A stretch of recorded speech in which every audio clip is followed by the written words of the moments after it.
Oh, here we are, team. News, views, and clues for another week. So excited this week to talk to you about the great topic of courage, having courage, and what it means to have courage. If you look at our model for leading under pressure, we talk about control, care factor, and courage, and what that looks like for a leader who's under pressure, who's under stress, who's under duress. And for a leader, it's being able to try new things, trust themselves and others to do great work, and then to tell people how they feel, so to talk in emotions.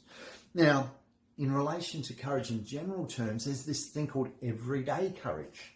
And there's 4 types of everyday courage: moral, discipline, intellectual, and empathetic courage. And they all take a different type of behaviour. And I saw recently the word courage defined as a virtue.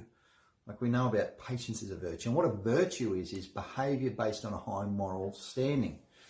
So, and what courage is also defined as is taking action that is intentional, that is willful, that is for the greater good, even in the presence of the emotion of fear, even when we're feeling fear. So the news is, Mckinlay and Norton, a couple of researchers, have come out earlier this year with a great research paper where they measured courage, and they measured whether someone's courage measure, that's what it was called, the CM, courage measure, would predict a better public speech.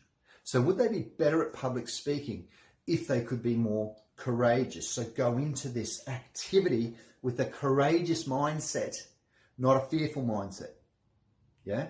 And of course, the results found you, those that were more courageous, that were willing to step into it, that were willing to challenge themselves, that actually felt and thought mentally, frontal lobe, thought more courageously, did a better job as a public speaker. Now, because we know public speaking is our greatest fear on planet Earth. So the news is, absolutely, a courageous mindset helps us perform better. Now, what do I mean by it? So what's a non-courageous mindset?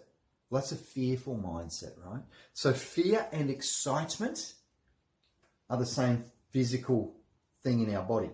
So when we're fearful about something, I say public speaking, you might go, ugh! Change your self-talk. I've got this. You've got this. And that's being courageous. It's about talking yourself through the fear, and in some way, shape or form, changing that fear to excitement or even anticipation or a positive emotional state. And that's what courage is. So my views on this are absolutely right. The more courageous we are, the better results we get. Clues. How do we do that? How do we get ourselves to take action when we need to take action? Self-talk.